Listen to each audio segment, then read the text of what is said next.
Hello ladies and gentlemen, and welcome to our developer livestream for this edition of Steam Games Festival. We are just beginning and hopefully everything is okay and there are no issues with the stream whatsoever. If so, please let me know in the chat if there are any issues regarding the sound quality or perhaps the visuals or anything else for that matter. Now, I should probably introduce myself and tell you exactly what you're going to watch here today. So, I represent Image Power, a company that is currently responsible for the development of Dieselpunk Wars, and this game is going to be the highlight of this day. Right now, before we even begin talking about anything, I'd like to remind you that, sure, you can watch this live stream and you can listen to me explaining to you what this game is all about. But do not forget that because this is the Steam Games Festival, right now you can simply head over to Dieselpunk Wars' Steam page and click on download demo button and start playing our playable demo right now. Alternatively, there is also a free version of our game called Dieselpunk Wars Prologue. You can look for that on the Steam store as well, and unlike the demo, it has a number of advantages, including but not limited to the Steam Workshop support, via which our players have already submitted a great number of amazing vehicles, as well as such quality of life improvements like Steam Cloud support or even the Steam achievements. However, the demo will also work just fine for you, so remember to check it out, and if you like what you play or if you like what you see on the screen right now, please do not be afraid to wishlist our game on Steam. It helps us a great deal. Now finally, before I begin showing you the game properly, instead of showing you just the loop demo, I mean the main menu screen, I'd like to remind you that you can freely ask me any questions you like.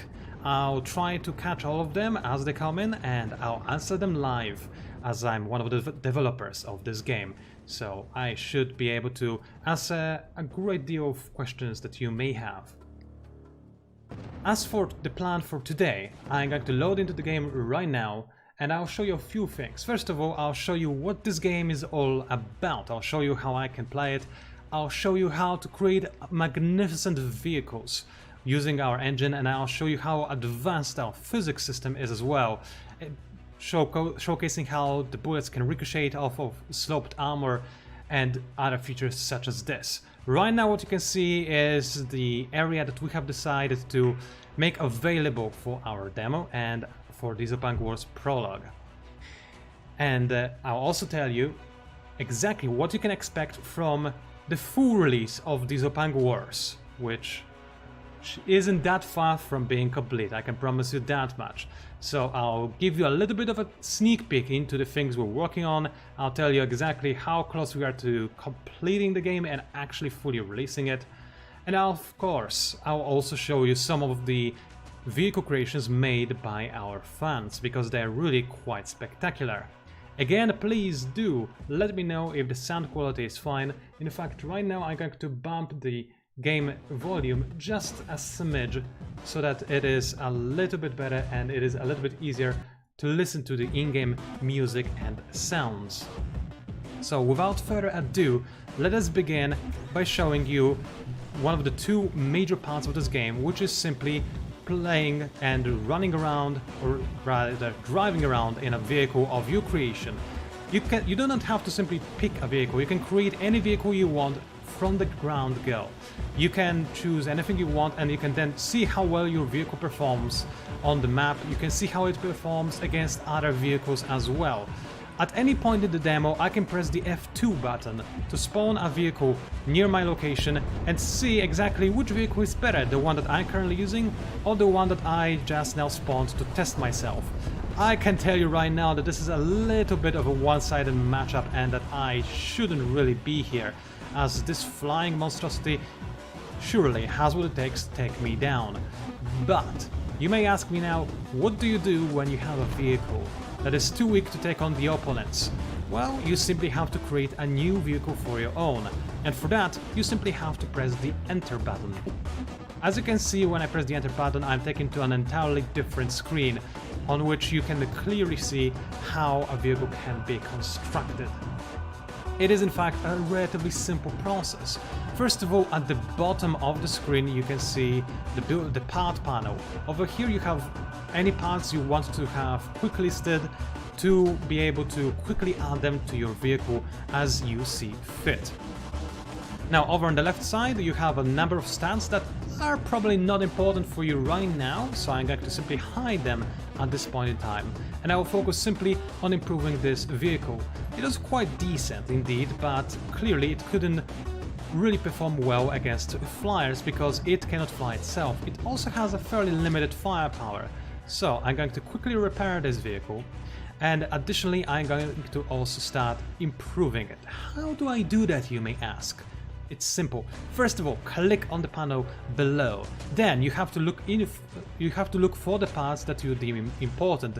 I'll tell you more about it in the future, but for right now, I'm going to have some quick little improvements, and I'll add a few parts to see if I can make this vehicle a little bit stronger against my opponents. So I'll have an air propeller, I'll have rather side propellers are probably going to be important as well, and I probably need a better gun, so I'll add a big gun as well for my vehicle, and hopefully this will be good enough to actually destroy the enemy ship. So as you can see, in this game you can make some rapid changes to how your vehicle works and how it operates. You can do pretty much anything, you can add extra guns, and of course you may think that the choice is somewhat limited over here and that maybe it would be nice to have some more guns, but do not be fooled. This is, after all, just a demo, and it already has over 140 parts at your disposal. The full game, however, is going to have way more than that. It's going to have over 300 different parts and different modules for you to play around with. And you will be able to use all of them to contend with the greatest creations of other players that are shared via the Steam Workshop, and you will also be able to simply see how well you perform in the campaign that the full version of this game is going to have, as opposed to the demo version, which is simply a sandbox mode to let you try out the game and see if you like what there is to show you. Right now, as you can see, I'm taking a fairly slow approach to building and modifying my vehicle, but you can do it a little bit faster by using the mirror mode and adding some air propellers from two sides at the same time. It doesn't look very aesthetically pleasing, so I'll change the color, add them to the sides of my afterburner, and I'll also add some rudders, oh well, just two rudders maybe, and this should be enough to allow my vehicle to hover somewhat. Now, unfortunately, this vehicle clearly isn't balanced properly, and this is something you have to take into consideration when you make your own vehicles. This game has a very advanced physics engine, so if you do something really weird that shouldn't work in real life, it's probably not going to work here either. And as you can see, other vehicles that I can spawn right now are going to have no problems destroying this monstrosity that I created. Alright, you get the idea, but what if I instead choose to steer some kind of functional vehicle? For instance, I'll pick the Sea Monster, one of our team's favorite and one of the strongest vehicles we have at our disposal. As you will be able to quickly tell, our properly created vehicle will have no problem dispatching any number of enemies. And I'll showcase to you right now the other way of spawning enemies for you to fight and test your vehicle. So, I've already told you that you can simply press the F2 button to see, to quickly spawn a new enemy for you, to see if you can dispatch it with ease.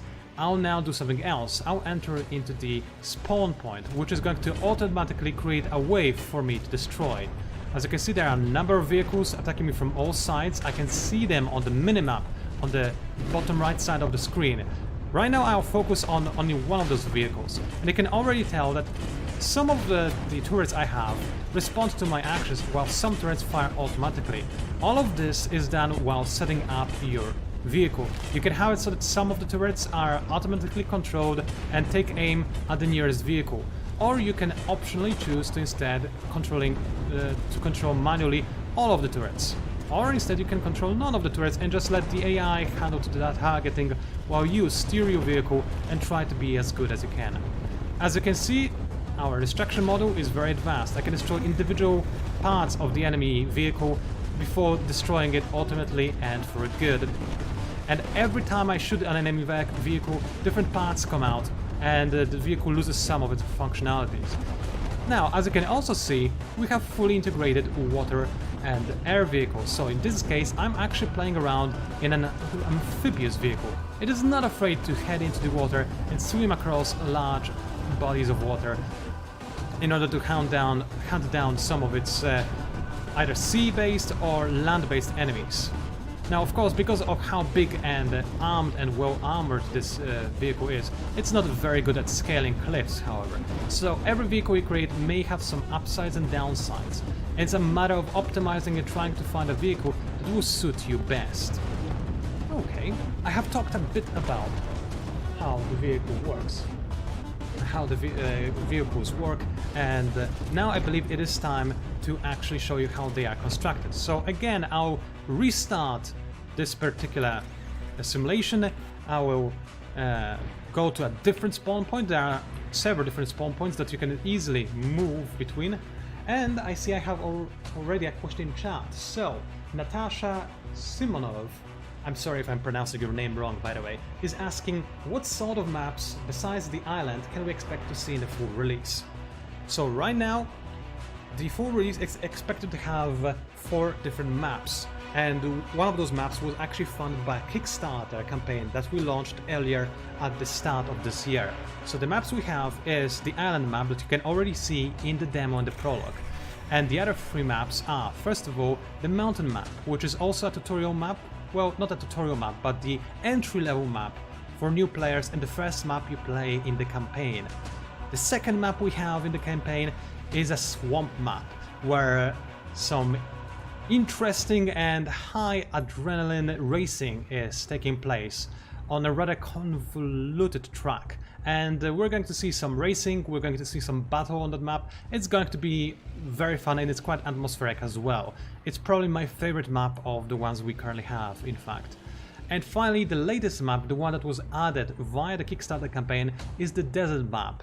It is also the largest of the 4 maps, because of what our Kickstarter backers allowed us to make. So it supports a very, very big open terrain. It doesn't have a lot of water because, you know, desert, but because of this it has plenty of space for you to test your land-based craft, as well as a rather interesting campaign setting. And again, it's very, very fun to play it once you get to a chance to test it in the campaign itself. Now, I don't see any more questions at this current time, so I'm going to go ahead and continue by showing you exactly how you can construct your vehicle. So, first of all, I'll start by creating a brand new, something that is entirely brand new. So I'll clear this vehicle and strip my current one into the bare minimum, and that is our command module. This little cube you can see right here, 1 meter by 1 meter by 1 meter, is the most essential part of any vehicle, and you have to have it and you have to protect it at all costs. If this part is ever destroyed, your entire vehicle will also be destroyed. So it's a good idea to protect it. How will I do that, you may ask? Well, allow me to show you exactly. First of all, I'll start by changing some of the parts I have available. So I'll start by going into the whole extra category, because there are some important parts that I will need right now. In this case, I'm talking about the frame parts. As you can see, when choosing a new part to apply to our vehicle, you can choose its material.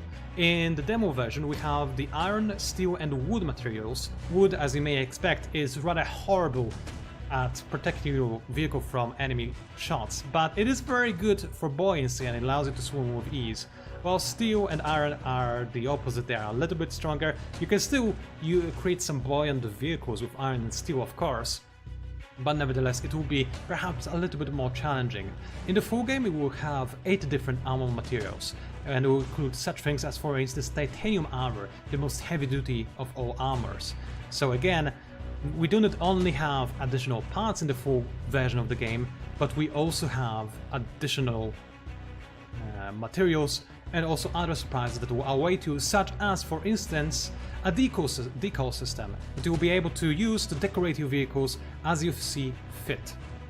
Now, going back to construction, aside from the frame, I'll probably need a few extra blocks, but frame is a good place to start. So I'll choose the color of my vehicle, the base color, anything goes really, but I feel like we're going to do things in a purple color tonight. Why? Because why not? It is Dieselpunk Wars and I can do whatever I want. I'll enable the mirror functionality. Now, I also have extra options to show me the center of mass of my vehicle, the center of float, etc. But I don't need them right now. I feel like creating a heavy-duty land vehicle. So, I'll show you something that I've already practiced. Ooh, wow, this is quite a strong color indeed. But whatever, we're creating a purple tank and it's going to be fabulous. So I'll show you something that might be quite useful for you new engineers, and that is an easy way to create a hole that will protect the most vulnerable part of your vehicle, that being, of course, the command module. So, in order to lower as much as possible the weight of my vehicle, and this is quite an important part because you don't want your vehicle to be too heavy, I'm simply going to surround the command module with a steel frame. Now, the frame is rather light. It, of course, doesn't really protect us at all, but this is just a steel frame that I'll use to base all my other creations, the rest of my creation. So I'll disable the mirror mode for that part, and nicely done, and I'll just continue placing some more frames. So right now you may think that it doesn't look much like a tank, and indeed it doesn't, but this is a good enough base. So now I'll actually enable the stats to the side, and I'll have a quick look at what I need to create a proper vehicle. As you can see, right now I don't have any fuel or any power. Without those, my vehicle will not move. So let's fix those issues right away.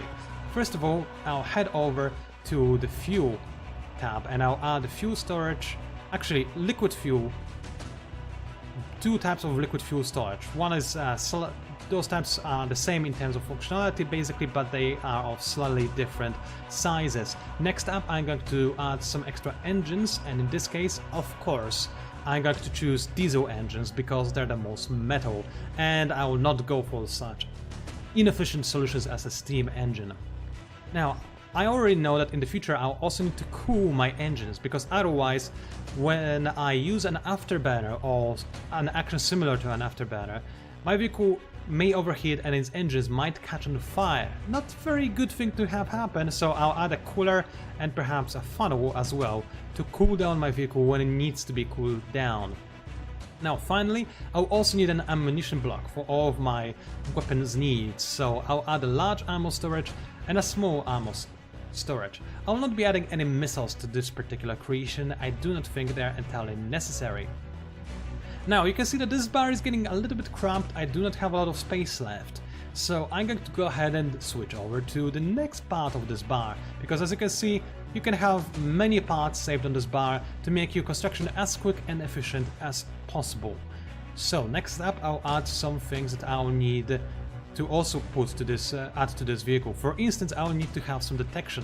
Detection is what allows your vehicle to spot enemy vehicles, so the more detection you have, the easier it will be to spot enemy vehicles from far away.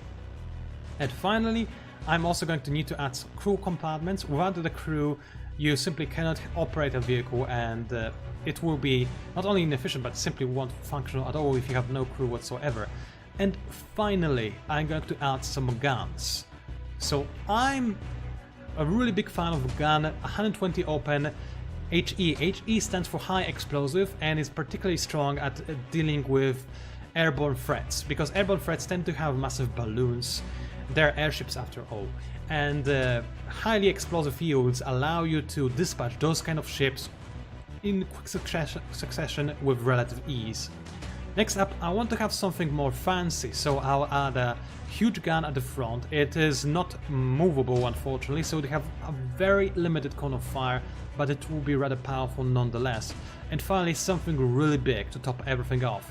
And I'm thinking of a big armor-piercing turret. The AP stands for armor-piercing. So it will be strong enough and it will be able to take down any heavily armored enemies. So I have something for weaker vehicles and I'll have something against stronger vehicles as well. Now that I have prepared all of the parts I'll need in the foreseeable future, let's get building, shall we? I typically start by placing some fuel tanks, and in this case this will be no different. I'll re-enable the mirror mode again, and I'll add 2 fuel tanks at 2 sides of this vehicle. So basically 4 fuel tanks in total. This will guarantee that if one part of my vehicle is shot and destroyed or cut off from my vehicle, I'll still have fuel somewhere else. Next up, I'll have a few coolers. It doesn't necessarily matter where I add them, so I'm simply going to have them act a little bit as an armor for my vehicle. So I'll add them over here at the front and the back of the main part of my vehicle, and I'll in fact have them extend a little bit more to increase the cooling efficiency of my vehicle. So this already provides me with a little bit of extra protection for my core module. And next up, what I'll need to do, of course, is add some proper engines. Now these are quite big, as you may expect from a proper diesel engine, so I'll need to have a good spot to add them. And I think that at the front and at the back is going to be a good enough spot. Now these will generate a fair amount of power for me, and for an all-purpose tank that isn't supposed to be amphibious or to fly, this will be probably more than enough. Finally, now is the risky time to add your ammunition.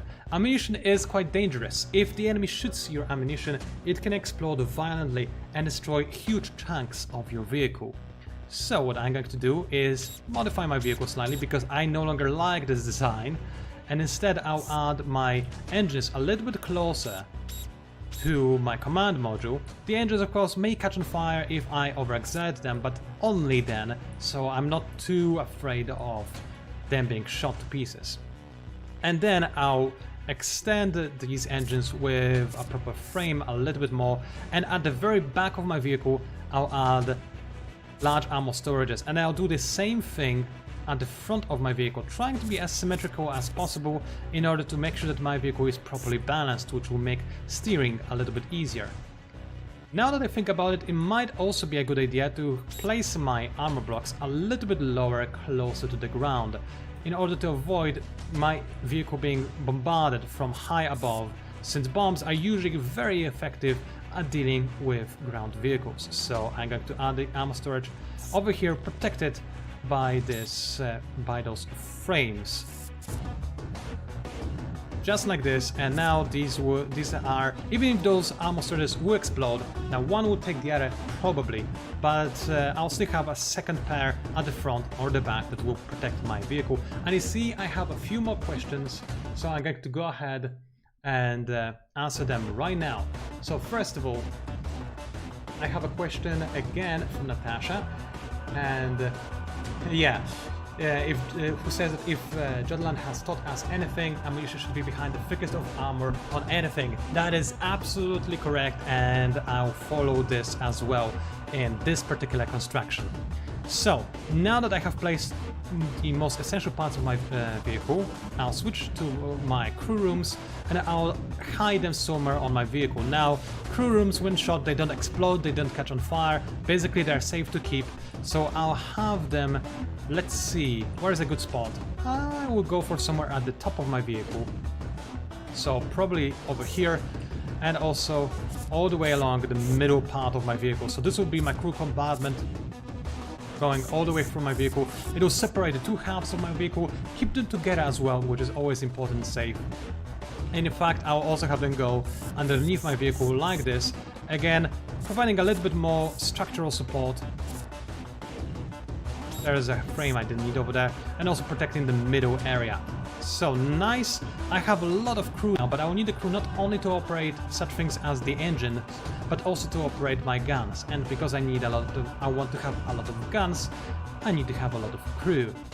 So next up, now that we have the basic chassis complete, I'm going to go ahead and expand upon it with some proper armor. So I'll delete these blocks, I don't actually need them right now, but now that I have a proper basis, I'm going to add some more of my frames, and extending from them I'm going to go ahead and add some proper armor. Now armor can be a little bit tricky. Basically you want it to be somewhat sloped so that enemy shots have a good chance to bounce off your armor.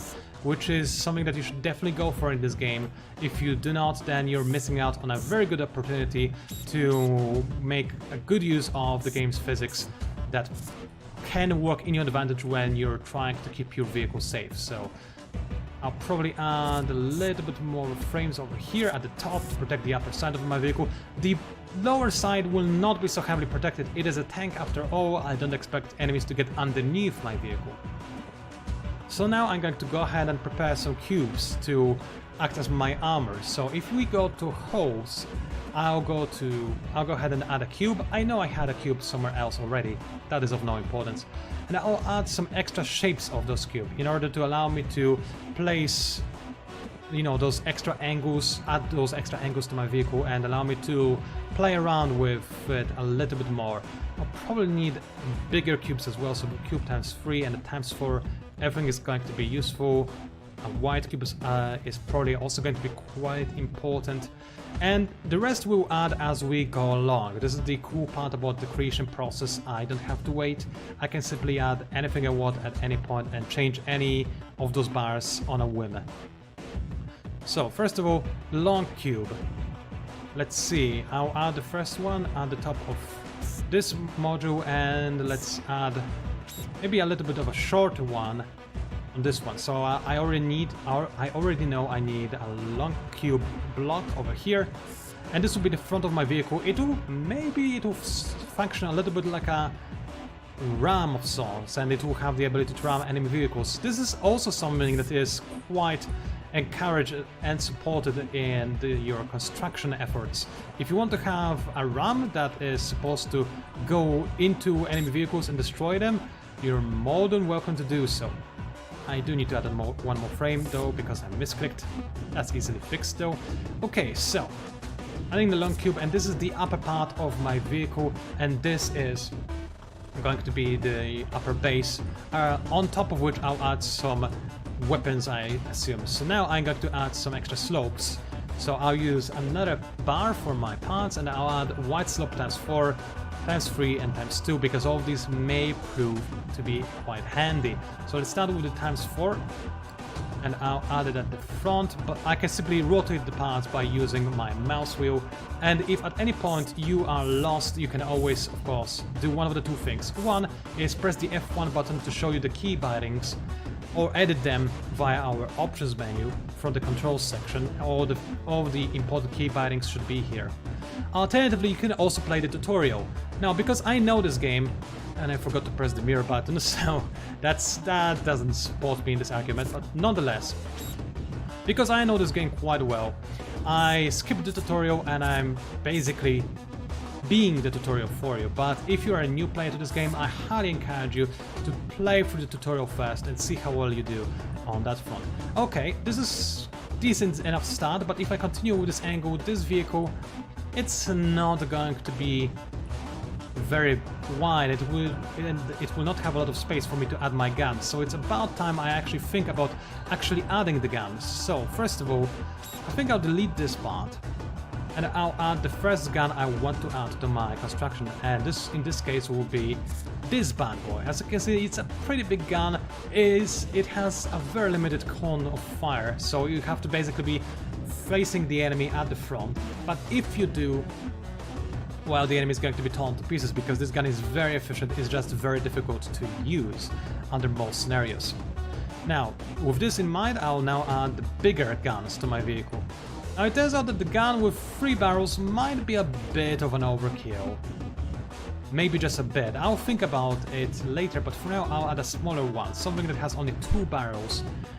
But I also still want it to be armor piercing, so I'll add it over here where my support frames are, like so. Okay, this is a good beginnings of a vehicle. The gun is added fairly close to the ammunition part, which is perhaps not ideal. And again, I forgot to use the mirror mode. That's because I'm just a silly person and a poor engineer, but I try my best. I try my best to create also steampunk vehicles. Okay, this starts to look a little bit more menacing already.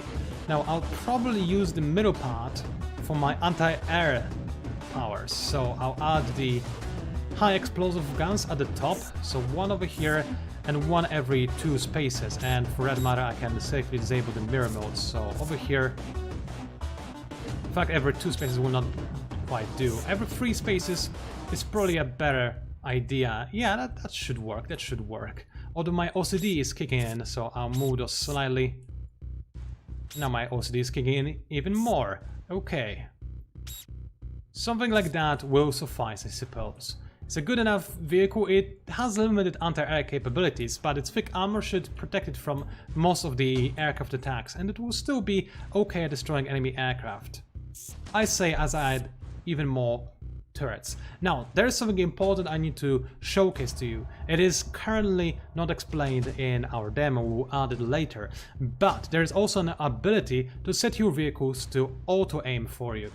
To do that, you have to head over to the Select Modify menu, and you have to press the turret you want to modify. In this case, I want to modify the turrets that are at the top of my vehicle, and I want to do 2 things. First of all, I want them to be bound to a different group of weapons than my main guns, and I can do so simply by pressing the 2 button on my control pad, and this will change the group of weapons that they are assigned to. So now if I were to go back into the game, I could simply press 2 to enable or disable these turrets. And it may sometimes be important in a variety of situations when you want to, for instance, conserve your ammunition. You may want to disable those automatic turrets, and that's what it is useful for. And next I will enable auto-aim for these turrets, which will allow them to aim at the enemy automatically without me having to do any sort of additional input. Okay, now this vehicle seems quite potent indeed. I think I like this idea. Let's go ahead and finish making it, shall we? As you can see, the road to perfection is a long one. I'm taking my time creating a vehicle that is as good as possible because I do want it to be quite amazing. I've created water vehicles before, decent ones. I have created air vehicles before that were also quite good, but I want to have an amazing land vehicle. So, I'm going to add a very long slope, in addition to a very long triangle and also a very long inverse triangle, and these should help me a little bit in order to change the angle of my armor.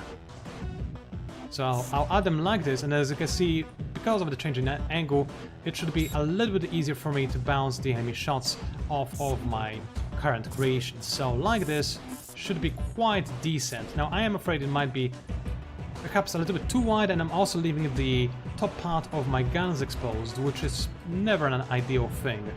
So after consideration, I'll change my design slightly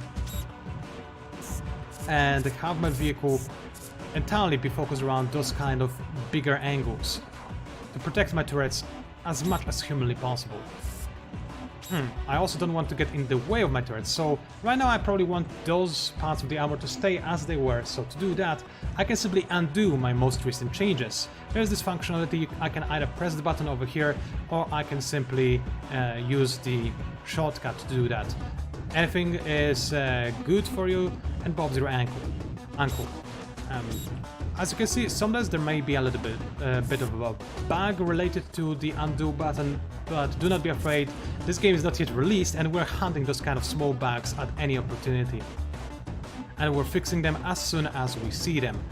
Now, next up, now that I have created this part, I need to think about the front of my vehicle a little bit. So, let's go ahead and add the very long inverted triangle as a base of my vehicle, as a base of the front part of my vehicle, and also I'll go ahead and add a little bit more armor at the front of my vehicle as well. So in this case it is going to be a long cube block that will fit in nicely with the rest of my vehicle.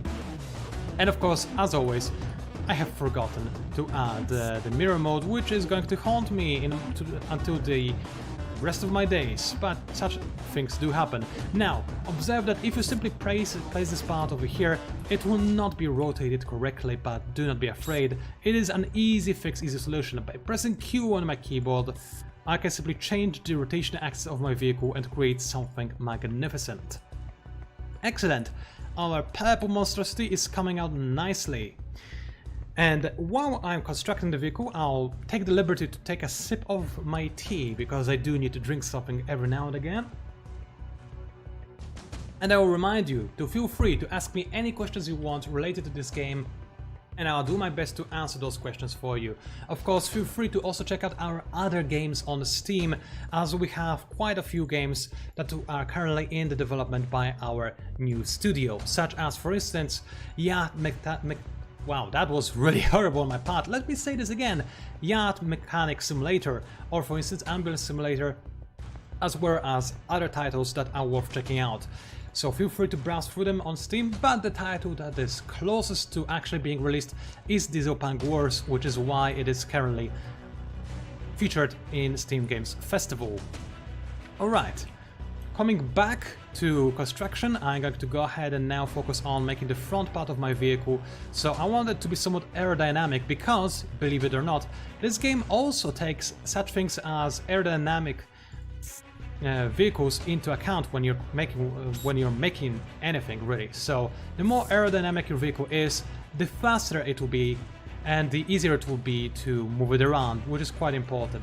Now I did say I want this vehicle to be a ram, and I think I stand by this statement, so I'll need a longer triangle, but not very long, just a long one. This will be good enough. And I'll add it to the sides, and this will be the base of the front side of my vehicle, which should be long enough to protect me from enemy trying to ram me, but not too long so that it would, you know, make my vehicle somewhat unbalanced. So now I'll need to add a long slope, and of course right now I had to look around for the long slope, which you may think is not really optimal, but don't worry, we also have an option to look for an element of your choosing. So if I was looking for a long slope, well, I didn't add a space, so that didn't work out, but either way, I cannot actually reach my spacebar because of the way my recording is set up. But long slope, when I tap in long, there it is, the long slope is in there easily. I can also sort my paths alphabetically if I so desire, so this should be quite easy. I also accidentally deleted parts of my vehicle because I pressed the long button. That does happen unfortunately, but it is nothing I cannot fix with a quick little undo. Alrighty then, so now that I have added the front part, I need to finish making it. Let me see, how will it look if I add more of the same? So if I simply continue adding my blocks like this. Now this doesn't look very aesthetically pleasing, so I think I'll go ahead and add a long inverse triangle over here. And now this looks a little bit better. It gives it a little bit more of a futuristic look per se. That is excellent. I'll now go ahead and add a cube block over here. Oops, that was a wrong way of adding it.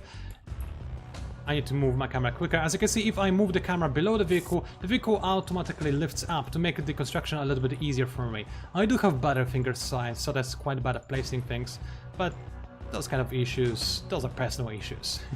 So let's add one more triangle, and again re-enable the mirror mode. Let's add one more triangle, let's add one more slope over here. In fact, let's not add a slope. I do want this vehicle to have some ramming capabilities, so go ahead and change one of my options. And let's see, we've got guns, missiles, big guns, and close combat. Over here we've got a few different options. I'll go ahead and add the drill. The drill should allow me to drill into my opponents quite easily, and again I misplaced it, so there we go. And this should make this vehicle very dangerous both in close combat and at long range thanks to its massive caliber guns. It should also be quite good at bouncing enemy projectiles because of how its armor is shaped. Now all that is left is to add the side armor of my vehicle, as well as a means of actually moving around, which is quite important, so some kind of propulsion measures. So I'm going to go ahead and add some proper tracks or wheels, whatever suits you, everything is fine. So I'll go ahead and look for those. So under land propellers I can find some long tracks and different selection of tracks and wheels. Again, in the full version of Dieselpunk Wars, this choice is vastly expanded upon. There are also mechanical legs that allow you to create ginormous mechanical spiders, if that's something you like. If you don't like spiders so that much, feel free to create a ladybug, for instance. In fact, we already have created a ladybug back at the office, so you can really be very creative. There are jump modules in the full version of the game, so if you want, you can create a mechanical frog we did that as well. So you have plenty of options when creating your vehicle. But I right now feel like creating a proper tank. So just a few sets of tracks is exactly what I'm looking for. I want those tracks to be well protected as well. So hidden somewhere behind a layer of armor so that my vehicle cannot be too easily destroyed, but I will also need those tracks to actually touch the ground. That's quite an important part, as you might imagine. And I'll need those tracks to be balanced enough so that my vehicle doesn't flip over all that easily. So I'll prepare a room for tracks over here. Maybe I'll make it a little bit longer, like so. And I'll continue adding this external frame to over here. And here as well, and this should be a good enough base for our tracks. So let me go ahead and add them right now. So the first set of tracks, another set of tracks. How many can I fit for this particular vehicle? Oh, it's almost perfect, but just slightly off. The middle part doesn't have any tracks, but it's good enough. With this many tracks, our vehicle should move around quite easily. I'm in fact considering putting them a little bit higher, but no, this will be good enough. This will be quite good. In fact, I think this will give us some more options to toy around with this vehicle. But I do wonder if I could make this vehicle a little bit shorter, but nah, let's for now see how well it works. Now, I'm going to save my work in case anything happens, if I accidentally press Alt F4, which I do not recommend to anybody. And how will I call this monster? Well, let's just call it Purple Monstrosity. And I'll go ahead and press the save button right now. Now, of course, in the demo, as I mentioned, because of technical constraints, you cannot publish your vehicles to workshop and you cannot download vehicles from workshop, but we do have a free version of Dieselpunk Wars available, already to play. It's called Dieselpunk Wars Prologue, and it does support Steam Workshop, Steam Cloud, and Steam Achievements. And that's, for instance, where I got some of my workshop items from. These were created by our loyal fans, and they're quite fabulous. I will showcase them later on during this live stream. Now, I do want to check how well my vehicle performs, so let's go ahead and press the enter button and see if it at all moves around. And as you can see, it actually moves quite nicely. Does it overheat? As you can see by the bar on the left side of the screen, it does overheat when I use an afterburner for my engines and overexert them, but it doesn't overheat very quickly and it loses heat at an acceptable rate. How well does it turn, I wonder? Well, without the extra armor, it turns actually quite nicely. It does take a while for it to turn, of course. It is a very big creation, but it stops relatively fast and it accelerates decently enough for a vehicle of this size. It is quite good. Now, of course, it doesn't have all of its armor. It's going to be a lot heavier and more difficult to control, but for now, this is good enough. Let's see how well it performs in battle, shall we? So I'm going to go ahead and in fact, do something other than pressing F2, something I haven't showcased to you yet. So there's the vehicle we're working on right now. That's cool, right? But I want to see how it would perform against a different vehicle. So what I need to do is simply press the create vehicle button in the build mode. And as you can see, it created a whole new command module. If I so desire, I can work on two vehicles at the same time. Or alternatively, I can have them face each other and fight. And that's what I'll do right now. I'll go ahead and load one of our fans' vehicle, actually. I haven't seen this one in action yet. It's very colorful, very nice. Let's see how well it performs, however. Let's see if it destroys my vehicle in a single shot or if it would need more shots to actually properly take me down. Now, of course, I do not expect to win. I do not have all of my armor in place, but should be an interesting fight. It will show me if the general idea behind my vehicle checks out. So let's go ahead and see how well it goes. Oh, so far I opened fire. I'm still alive. The enemy, as you can see, the AI is trying to snipe my command module. It's clearly aiming more or less in the middle of my screen, and I can no longer see my vehicle because I don't actually have any detection modules. So of course, I'll need to make sure to add those to my construction later down the line. But so far I'm still alive. As you can see, the modular approach to my build works quite nicely, and I in fact destroyed the enemy vehicle as well because of my superior firepower. Now my vehicle is badly damaged, as you can see. It is wrecked, but it didn't even have complete armor cover and it still works. It still works quite well. So I think we're onto something. I think we're going to create quite a great vehicle indeed. So let's go ahead and enter the build mode again. You can also repair your vehicle without having to enter the build mode. I just did it, and it takes some time to finish repairing your vehicle, and it can be interrupted if the enemy shoots at you. But it works, and if it works, what more do you need? Okay. Give me a moment as I take another sip of my delicious tea and check if there are any comments on Steam that I may have missed. Because unfortunately, Restream doesn't show me the comments on Steam, I don't think. So I'll quickly check if there isn't anything I missed. Now, unfortunately, due to the setup, you couldn't hear my game for a while, but that is okay. Let's see, are there any comments that I missed out on? I don't see them right now. There are a lot of people watching. Wait, show chat, let's see. Okay, no, I think I answered the questions that were asked already, so that's good. Let's go back to making my vehicle. Okay.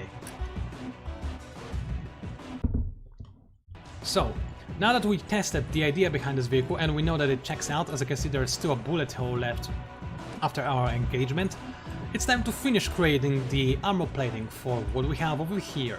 So I'll do that by going back to the tab where we have longer slopes. I don't necessarily want this vehicle to be too wide, this is already wide enough, so I'm going to go ahead and simply use the wide slopes times 4. But as you can see, I do have a bit of a gap over here, so in order to make my vehicle not too heavy, I'm going to fill this gap with frames, and I'll use them to... Oh, I forgot about the mirror mode again. How silly of me. Anywho, I'll use the mirror mode to fill up this gap nice and quickly. And next, I'm going to go ahead and add the necessary parts. In this case, I'm going to use the wide slope times 4. So this one is the steepest one I have available. This will ensure that my vehicle isn't actually too wide, because this would increase its profile by a fair amount, and this is not something I necessarily desire. So let's go ahead and add them over here as well. This is coming up nicely. Now I'll need to connect this edge, and I'll do it with a very long triangle. That's a long triangle, not a very long triangle. There we go, that's a proper block. Okay, this seems fairly decent. It should be enough to deflect most of the shots that come my way. That is good to know. Now in here I'm going to go ahead and add some extra blocks. In this case I can go for a 3x2 cube. And again, as I mentioned a few times in the past, the full version of this game will have a lot more blocks to choose from. Not only armor blocks that would make this construction process easier and allow you to make more advanced ships, but also more advanced weapon blocks and manipulation blocks that will allow you to create rotating platforms for your vehicle, rotating paths, allow you to grab onto enemy vehicles, and so on and so forth. So there are a lot of functionalities that will be there for the base game, and I hope that you're going to enjoy them quite a bit. Okay, so we have the sides and the front part complete except for what is at the bottom of my vehicle. Now of course this is a very vulnerable part, so I'm going to go ahead and simply add the 3x2 cubes. I think this will be the quickest way of sealing off the side, and that's exactly what I'm going to do. So like this. Now this is going to be a very heavy vehicle, I can tell already. I shouldn't have made it so big, but you know how the old saying goes, the developers are always the worst at their own game. So excuse me if I make a vehicle that is perhaps not the most optimal, but I'm trying my best. I think it will be quite strong nonetheless. It may not move very fast and it may look a little bit like a brick, but we'll try to fix that later as we continue. Yeah, this is definitely a bit of a brick look. I'm not a big fan of that. So how about we add guns to our vehicle, right? If something looks like a brick, you can fix that by adding more guns. So that is exactly what I'm going to do. You have fancy guns to add to the side of my vehicle, and I will not hesitate to use them. Like this. So this will make our vehicle quite potent even when facing enemies from the side. Now the question is if they should stick out or if they should be hidden. I think it's a better idea to hide them so that they're difficult to destroy and so that they're still efficient and they protect the inside of my ship while allowing me to fire at the enemy with ease. Now this is a menacing creation, something I am quite happy to see. I will probably need to add some cubes to finish off the armor plating at the sides. How does this look? It looks passable. I don't necessarily have any issues with using cubes over here. But when possible, I'll use a long cube instead. It's a little bit more efficient. This block is a little bit stronger and sturdier. Okay, excellent. And now I can simply go ahead and finish off the bottom part by adding long cubes. And do I need anything to protect my tracks? I don't think I do. I think that will be quite difficult to shoot already. But just to be safe, I could add something like, for instance, half blocks. So I'll go ahead and do that. As you can see, we also have half blocks for whenever you need to have a little bit more of a complex design. And I'm feeling like making a complex design right now. So this, when I properly click on my vehicle, should allow me to add a little bit of extra protection for my tracks. So this will be quite nice. Now, what about the front? This is going to be a bit of a tricky part because of it looking a little bit like a wedge, but don't worry, we also have ways around this as well. I'm going to use a very long slope, and I'm going to go ahead and rotate it a little bit so that it will properly protect the front side of our vehicle, like this. Now this is looking quite nice already. I'll do the same with a long slope over here. Nicely done, nicely done. This should be quite difficult to penetrate for the enemy shots.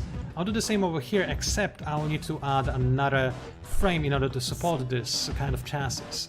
So like this will be good enough, and I'm going to go ahead and add another long slope over here, and this looks horrible. So instead, I think I'm going to add maybe a long inverse triangle. How will that look? Not exactly what I wanted. I think I can figure something else that will work for us. So let's go ahead and look for something that is long, and let's look for a long quad triangle. Nope, how about a long quad triangle too? This should be a little bit better. Let's see. Yes, this is exactly what I was looking for. Now my vehicle will be properly protected from all angles, and also this looks quite sharp indeed, if I may say so myself. So I will finish the front side of the vehicle by adding the slope. I'll disable the mirror for the last part. This looks a little bit dappy with this kind of drill, but this should be good enough, honestly. If the enemy vehicle is tall, I'll hit them with a drill. If the enemy vehicle isn't quite as tall, I could add another drill, in fact, and I think that's exactly what I'll do. So I'll add a few more frames. And change the idea behind the front of the vehicle altogether so that it supports this kind of extra drill. So over here I'll need to add a long inverse triangle. So I'll do that real quick. Long triangle, long triangle. I don't believe I have it over here, so I will go ahead and add it right now. Long inverse triangle is right over here. I found it. Excellent. And I didn't enable the mirror mode because I'm a silly person. There we go. Now this will probably properly protect any sort of drill I want to add at the very bottom of this vehicle. So I can simply add it right now. Let's go ahead and look for the drill again. Close combat. And let's stop looking for something and undo whatever I just did. Okay, I should always be careful when doing that. I do have butterfingers, like I mentioned. I'll re-add the very long triangle, and no, I'm sorry, the long inverse triangle. I should be better at managing those things, shouldn't I? Okay, long triangle. Where's the long inverse triangle? That's where it is. Excellent. So with this, I'll now be able to complete my construction. I'll simply add just a regular cube to protect my vehicle. In fact, maybe a long cube to add a little bit of extra protection. So over here will be good enough. This will protect my vehicle from... I need to go a little bit closer with my camera. Like so. This will protect the insides of my vehicle while also allowing me to mount my drill properly. So now let's go ahead and do just that. Look for the drill, like so, and add it to my construction. And this is quite nice indeed. In fact, I'm thinking about adding it maybe a little bit closer forward, but I think it's fine. Let's just go ahead and finish it off with a triangle, and like this is a protected drill that will also have no problem piercing enemy vehicles. Now, all that is left is to do the mirror version of what I just did at the bottom of my vehicle. Like so, and also a slope is going to be necessary, so we'll rotate it around. And now from the front, it has a fairly nice aerodynamic figure, so it's nice. It's going to be easy for me to avoid getting shot by the enemy. Even if somebody does fire at me, I should be able to simply brush off their attacks because the enemy fire will ricochet off of my armor. And this is exactly what I wanted all along. Okay, let's go ahead and finish creating this vehicle once and for all by adding the little bits and pieces of the extra armor that is currently missing. So I'm going to go ahead and look for my long triangle, and I need to be better at remembering where I put things, but that's where it is. Wait, not a long triangle, I need a long slope, a very long slope in fact, and I can't find it right now. That is not an issue. So since I'm having difficulties organizing things, I'm going to go ahead and add them to a new part right now. A long slope here, very long slope in fact. There we go, this will be good enough. Now, technically speaking, I don't even have to close this window when I add new parts. For instance, if I wanted to add a part just once, I simply could select the long slope and then add the part as is, but it's just more convenient to close this window when you don't need it, isn't it?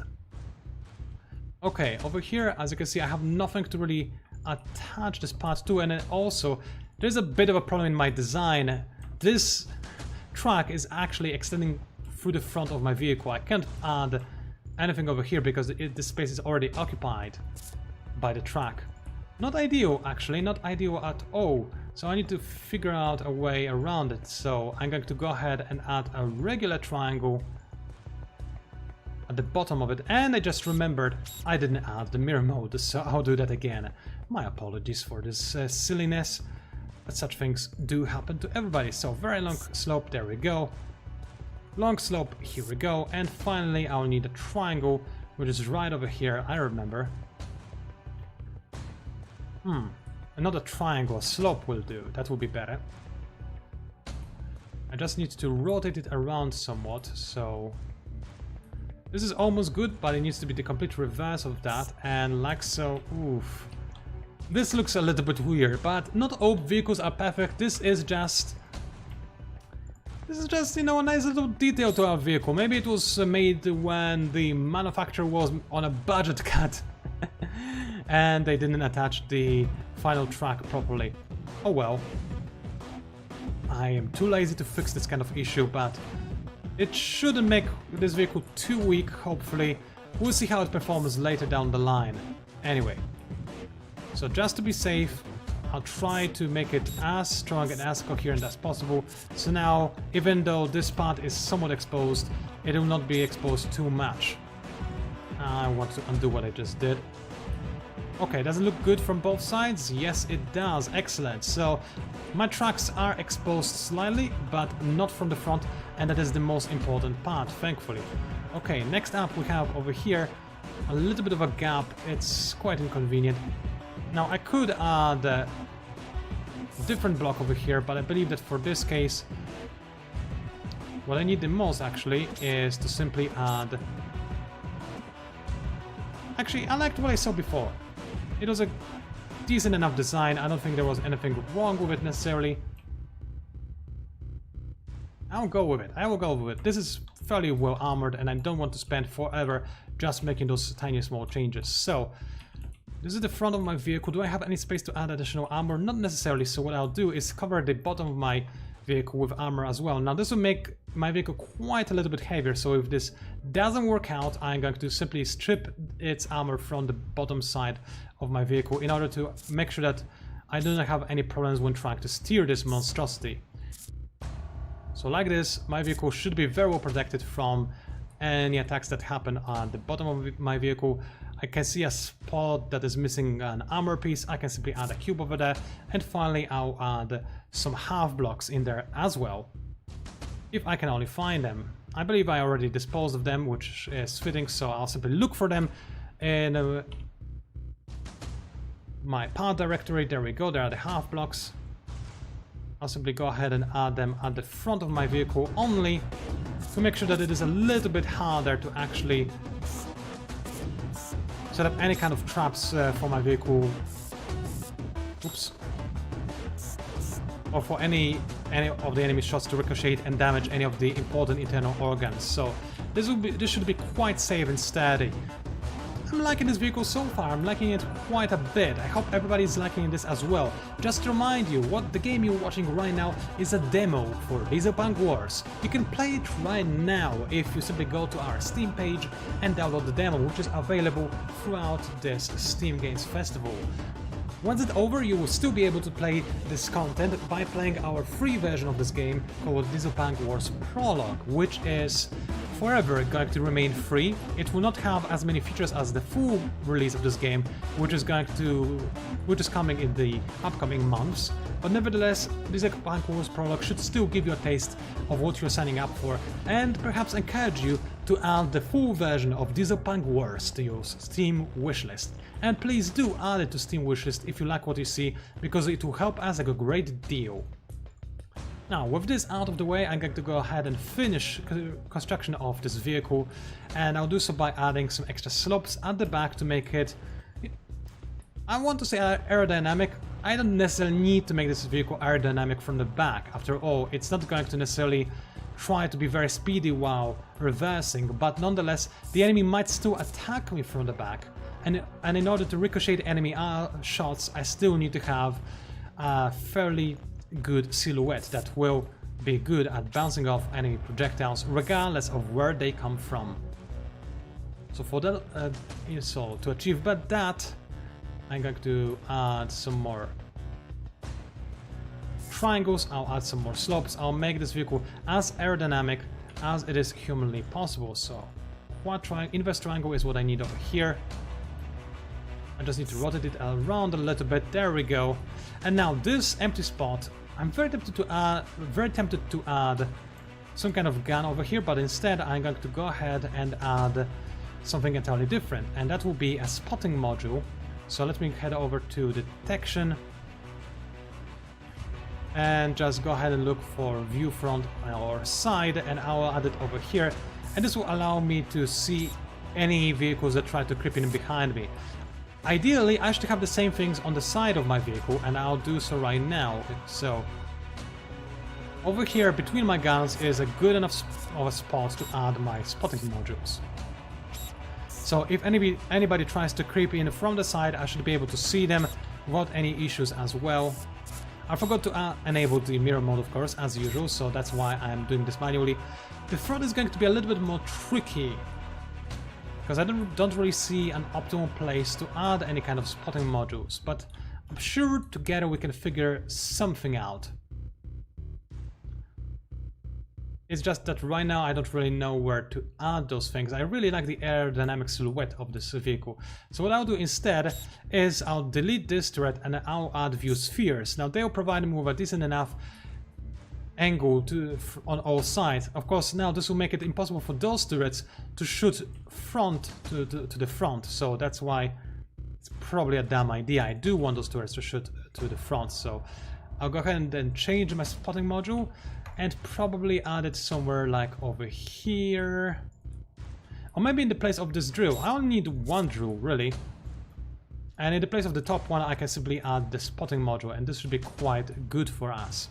Now, optionally, I could also get rid of this particular turret, but I would really rather not. I like the idea of having something that can hit the enemy hard, and even though we might not be able to see the enemy all that well because of our poor frontline detection, that is okay. Those are small details. It should be a fast vehicle that we're creating right now, so even if I can't see the enemy, if I see them fire, I'll just approach them and see if I can fix that. Okay, let's re-enable the mirror mode real quick. Have my vehicle construct on both sides, add the white slopes, like so. Okay, there we go. This will be nice. This is a bit too big, however, so I'm going to use a different slope module like this, and that was the complete wrong way to put it. Okay, like this, okay, that's far better. And now you may be asking me, what about this? Is it going to just be a big brick from the back? It's not going to look very nice, is it? No, it wouldn't look very nice at all. I do want to avoid it if possible, so the two things I want to do, first of all, is to protect the armor blocks. So in order the ammo blocks, so in order to protect all of my ammo, I'm going to go ahead and add some more of my armor plating over here at the back, like this. And now all that is left is to go ahead and figure out what to do with this empty space, and I have a good idea. Let me show it to you. We have something called a rocket engine over in the movement tab. It's right over here, and by adding a few of these I can make this vehicle even faster than you might otherwise expect. So I'll add a few of those, a lot of those, near the middle and maybe on the sides as well. And now this vehicle is going to move superbly fast whenever I try to accelerate. So all that is left is to simply block the back side of my vehicle so that it cannot be shot too easily by the enemy. So I'll just use regular armor, and yes, it still does look a little bit like a brick, but I've been creating this vehicle for a very long time already, and I do want to, if at all possible, avoid spending too much time, because I do want to show you some action as well. This is always important. So I'll add half armor blocks near the back in order to protect my vehicle from any incoming shots, like so. I could add them throughout the bottom side of my vehicle or not, but I don't think it is quite necessary, although there are the armor blocks that are quite dangerous, because when they explode quite badly. But I don't think anybody is going to attack my vehicle from the bottom side, so I think that our purple monstrosity is quite good. I'm going to go ahead and save it. And that's a little bit of a bug. It teleported me into the sky. Again, little bugs do happen.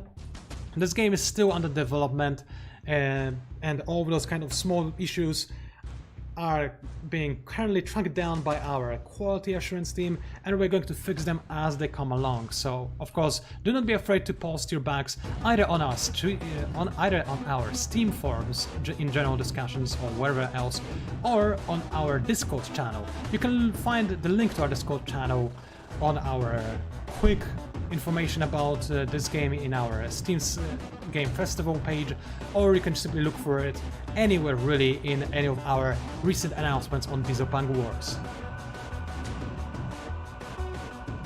Okay, I'm trying to figure out if there's anything else that is missing from this construction, but it seems quite well armed and well armored.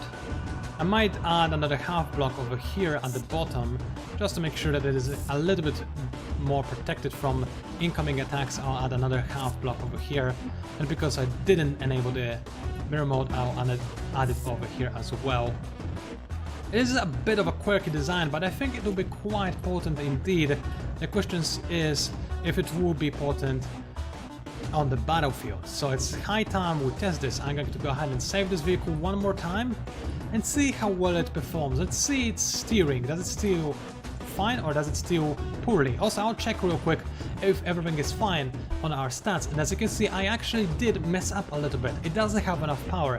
The engines I added aren't efficient enough to power this vehicle. Well, I can quite easily fix that by looking into the underbelly of my vehicle and adding some extra engines to the side. So I'll select the diesel engine and look for a place where I have a bit of a spot I don't need to do anything with. So for instance, maybe close to my command module. It is a bit of a risk. After all, it is possible for your engines to actually catch on fire, so you have to be careful when you add your engines. But I think this is a good enough spot, and as you can see, adding those two engines was enough to fix my problems with the power. Now I have more power than I need, I have more crew than I need, a ton of fuel. I didn't need to bring this much. My cooling is okay, it's nothing fancy. I think I might add a funnel somewhere. Except I don't really have a good place to add a funnel in order to avoid ruining my aerodynamic silhouette, so I'll go to cooling tab yet again and I'll add an exhaust pipe instead, and I'll add it to the back of my vehicle. This should be quite nice. Oops, that wasn't what I intended to do. That is much better. Okay, now with these exhaust pipes, my vehicle should be have a bit of an easier time cooling down whenever I overexert it. And trust me, when I activate those afterburners, it is going to get hot inside. Really hot. Okay. All of my other stats are fine, excellent. I used 303 blocks, but you can use way more blocks in this game. Of course, you are somewhat limited in the demo and the prologue by the types of blocks we have. Just to remind you, we have over 140 different blocks to use, and you can add as many as you want to your vehicle, as long as your computer can handle it, of course. But the full game is going to have over 300 blocks. And you will be able to do really interesting creations with those. For instance, you can have a vehicle that can grab the enemy by using mechanical arms that you can actually move around, and then you can have them be moved closer to your vehicle's saws that will then tear the enemy vehicle apart without even using any guns whatsoever. Now those kind of builds are quite advanced, but we will have some simpler things as well, including some interesting Dieselpunk modules. We will have very interesting mechanical legs, you have powerful rocket launchers, different types of torpedoes, bombs, you'll even have a force suit to play around with, and some other more kinky technology. So just wait until you see that. Right. Now before I actually properly test this vehicle, I'll just go ahead and quickly check my side guns and I'll change their groups. Just to remind you, something I said earlier during the stream, you can edit the groups of your vehicle. So if you want to conserve your ammunition, all you have to do is disable one of the groups so that they do not all fire at once. This is particularly useful when you create an air vehicle, a bomber for instance, and you don't want to always activate the bombs. Perhaps you want to sometimes use the bombs, sometimes use rockets, sometimes use something else entirely. This feature, select and modify, allows you to do just that. It also allows you to change the colors, but I'm quite fond of these colors. You can also change the armor thickness, you can also change the armor type with ease, but I'm not going to do anything of the sort right now. Alright. Oops, I actually swapped over to a different vehicle. That was a bit of a problem by me. I shouldn't have done that. I shouldn't have done that at all, because I actually deleted what I did with the previous vehicle. Thankfully, I saved it. That's why you should always save your work in progress. Wow, that would have been really sad if I lost all of my progress. I believe I still need to re-add the exhaust pipes. That's unfortunate, but that's nothing I cannot handle, so I'll add them real quick. Was there anything else I needed to add besides the exhaust pipes? Yes, the engines. Okay, I now know what to do, so I'll add them real quick. So I'll just add the mirror mode, activate the mirror mode, delete some of these unnecessary frames, add the engines, and now our vehicle is good to go. I'll just do what I did moments before, accidentally deleting my vehicle, and that is reassigning the groups of my guns so that I can disable them if I so choose. As you can see, not all of our guns are controllable by AI, some of them have to be manually controlled while others can be set to auto-aim. We're thinking of implementing a feature that in fact will allow you to...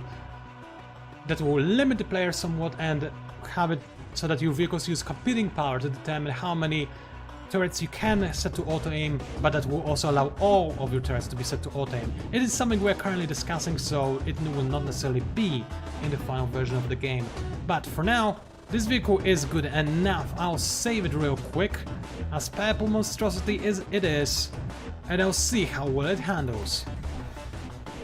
Alright, does it move around? The answer is yes, it does.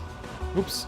Unfortunately, it is not very good at driving over rocks because of how low its armor is, but nevertheless it is quite good at accelerating.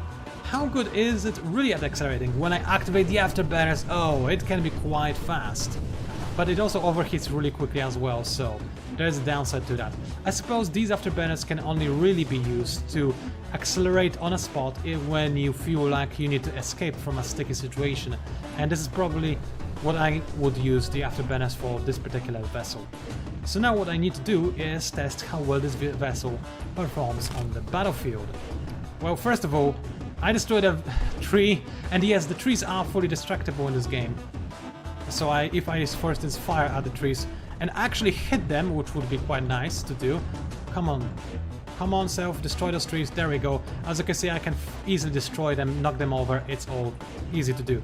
I'll now repair my vehicle real quick. As you can see, it will take a moment, but all of my missing modules will be put back into the place. And I realized there are some gaps at the top of my vehicle. It's not very aesthetically pleasing. I need to fix this real quick. I'll do so right now. And I'll add the slope modules where they're necessary, like so. I'll change the rotation axis by pressing Q on my keyboard. And now there are no gaps missing on my vehicle, so I'm going to go ahead and save it one more time. And I can simply rotate it now and get ready for combat testing. So first of all, I can simply, as I mentioned before, press the F2 button to spawn an enemy vehicle. In this case, it spawned behind us, so my automated anti-air turrets will take care of that enemy. But I can also spawn more vehicles, this time in front of us. And oh, this is a big vehicle, and I miss it completely. Well, let's see how well it handles against my vehicle, and if I can spot anything else. That's another air vehicle. Well, let's see if my automated turrets can handle that, but I want to see a ground vehicle. If any will spawn, that will allow me to see... Oh, there is a ground vehicle right there. Okay, let's go ahead and have a quick look-see if I can beat it in combat. Now, of course, I am at a handicap because the enemy does have quite a few vessels that are firing at me, but I think this particular one should be destroyed with relative ease. So as you can see, it has already sustained a decent amount of damage. It's trying to back into me, which is actually quite smart. I cannot use turrets at point-blank range, and now it opened fire against me, but I think it should still be quite easy for me to finish it off with a broadside volley. Yeah, I was able to destroy some of its engines, but I'm trying to aim for the enemy command block. It must be somewhere inside.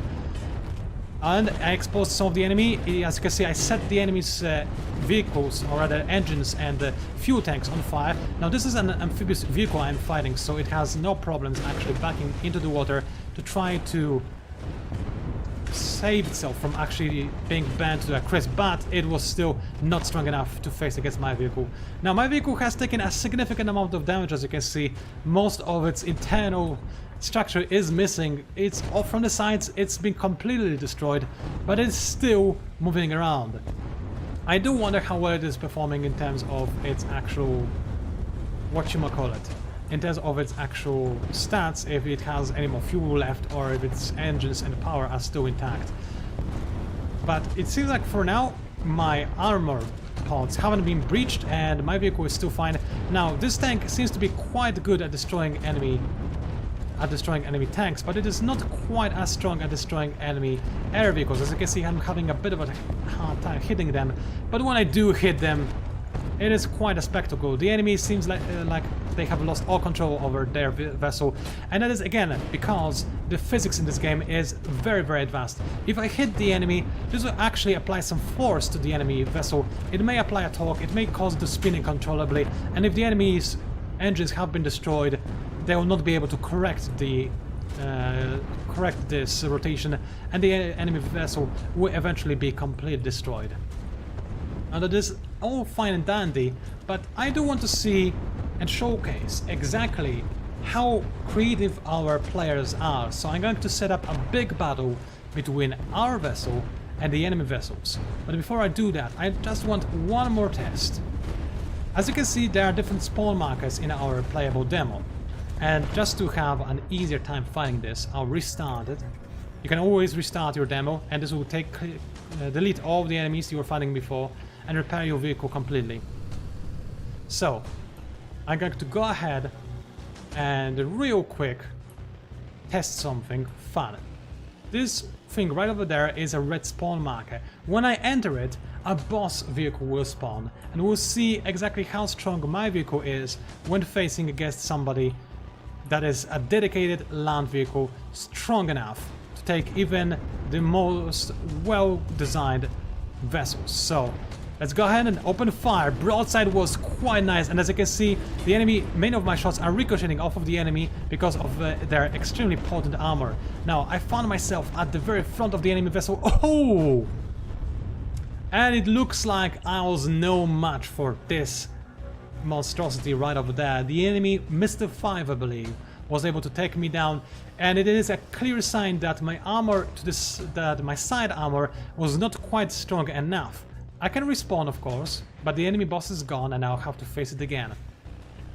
Now, of course, I could try and fight it again, and this time avoid heading anywhere near the enemy's front guns, which are, as you saw already, quite dangerous. So I'm going to go ahead and back away and try to attack the enemy from a smarter angle, from the back, where the enemy's cone of fire will be somewhat limited. And let's see if this will be good enough to take out the enemy boss vehicle. So I'm going to go ahead and go over here, spawn the boss, and start firing right away. The action time is now. The enemy has a very strong armor. I believe it's a steel armor with a big thickness, so it's not easy to penetrate. And I have accidentally backed into a forest, which is not ideal. It doesn't limit my cone of view. But, oh, the enemy is smart again. They're backing out into a place where I cannot use my side guns all that well. But I'm on them.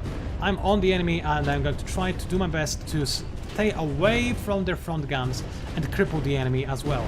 I'm having a very hard time punching through their exquisite side armor, which is using steel armor. It is also sloped armor, as you can see. It is in fact using proper curves, which makes it very difficult for my shots to actually pierce through them and actually do any sort of damage to the internal structure of their vessel. But I'm trying nonetheless very hard as I can. I do have a powerful broadside, so I'll try to get behind the enemy again and unleash the broadside and see if I can maybe, just maybe, finish the enemy. As you can see, they have already damaged my vehicle quite severely, so I'll try to limit the damage they can deal by destroying the enemy top gun. It is heavily armored as well. You can also apply different sorts of armor to your guns, but it is taking damage and has now been destroyed. The enemy boss vessel is crippled, and now all I have to do is dig into the back structure. Based on the fact that this is not moving anymore, I would take a guess that I have destroyed the enemy engines as well, otherwise it would be able to move quite a bit better. Or perhaps I have destroyed the enemy tracks. This is also possible. I'm going to go ahead and move a little bit, and with that we're victorious. My vessel has suffered heavy damage, but because of my superior positioning, I was able to destroy the enemy and truly demonstrate the power of a skilled engineer. For this game is just a sum of two parts: building and destroying. Alright then. I can see a comment telling me to set more turrets to auto-fire. Well, right now the top turrets are set to auto-fire. They are my anti-air turrets, while my side turrets, they are dedicated to be controlled by me, so I tell them exactly where to fire and whenever I want to fire. There are also heavy caliber guns as well, so for balance reasons it is not even possible to my side turrets to auto-fire. So you've seen what you can do in the demo by just entering one of the spawn markers, but you can do more than that. You can go ahead and engineer entire battlefields and watch the action unfold. So I'll demonstrate what I mean by creating a battlefield of my own. So I'll use this particular map we have over here, and I'll use my vessel. This vessel will be just a regular vessel, but I'll assign a team by using the options menu on the bottom right side of the screen, and I'll assign it to a red team. This will mean that this vessel is now going to be controlled by an AI, which is what it means that it will hunt down every other vessel on the map that belongs to a different team that this vessel is able to see, of course. Next up, I'm going to go ahead and create more vehicles. In this case, I'm going to go ahead and load a vehicle created by our fans. So in this case, I'm going to use a mobile fortress. As you can see, this is a humongous vehicle indeed. Quite a dangerous little contraption. I can sense that it is also going to lower the frame rate of my stream a little bit because it has a lot of blocks, but perhaps my computer can handle it. I do hope that it can. So this is another vehicle that we'll add to this foray. I'll now load another one. In this case, let's use another vehicle from the same username. Oh wow, this is a much bigger version of the previous vehicle. A much bigger vehicle, and it is difficult to turn. Very well, I'll set its team to the blue player team, and we'll see if it can handle itself in combat. While this vehicle we will replace by something entirely different. Sea Fortress seems like a little bit too dangerous, so perhaps I'll go ahead and change it to maybe the amphibious combat vehicle we saw earlier during the stream. It performed rather well. Now, I'll assign it to the pirates team and let's see how well it can perform. I can see it's amphibious and I think it will do quite decently as a rammer of sorts. So I'll set it to be a close combat vehicle and I'll set it to ram enemy vessels. It should make it allow it to survive a little bit longer. And finally, I'll set up another vehicle for the AI to control. It will also be a pirate ship. And let's see, what shall I load? The big bad helicopter. Something exploded as soon as I loaded it. Keep in mind that this vessel is something that I loaded from the Steam Games Workshop, from our free version of the game called Dieselpunk Wars Prologue. Anybody can publish any vessels they want onto the Steam, onto the workshop, and everybody can download them and have a little bit of fun with them. Now, during the Steam Games Festival, we can also play a demo version of Dieselpunk Wars. In the demo version, this Steam Workshop doesn't function because of technical limitations, but all the other features of the game should work as intended. Alright, so this vehicle, it's having some problems. It looks very nice. I would love to see it tested, but maybe another time. Instead, I will use something that our Kickstarter back has created called the Alien Station.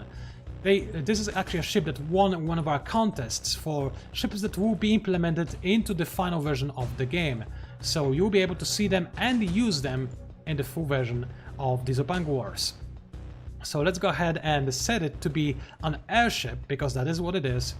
And we'll see how well it performs. And this battlefield looks quite cramped already, but I will just one more vessel. Over here, I believe we need to have another red team vehicle, and I'll go ahead and load in another creation by one of our fans.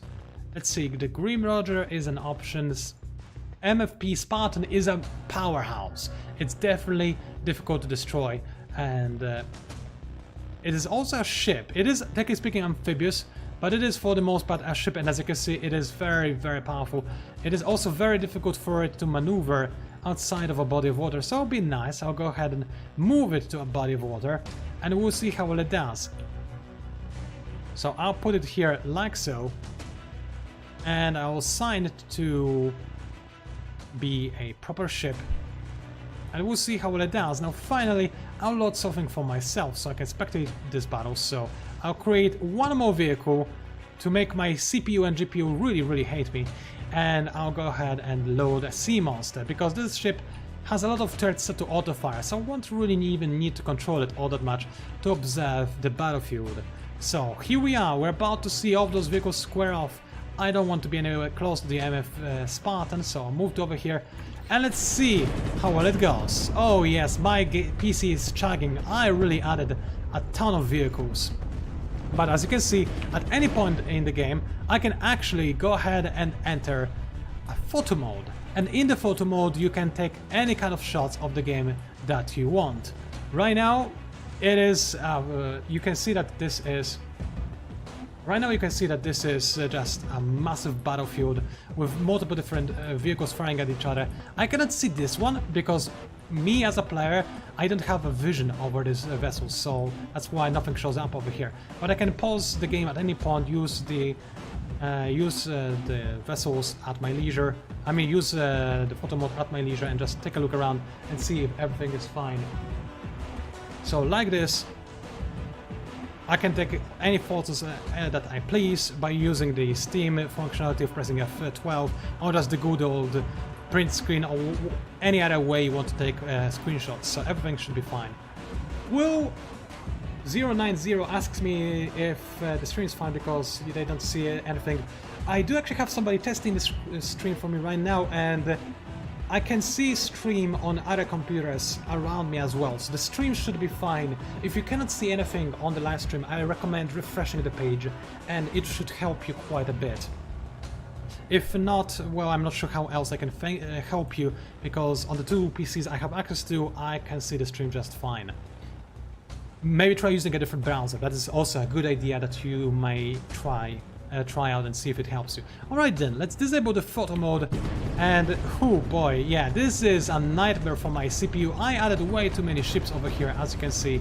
Let's go ahead and limit that a little bit, because this is a nightmare. I don't want my PC to bend to a crisp.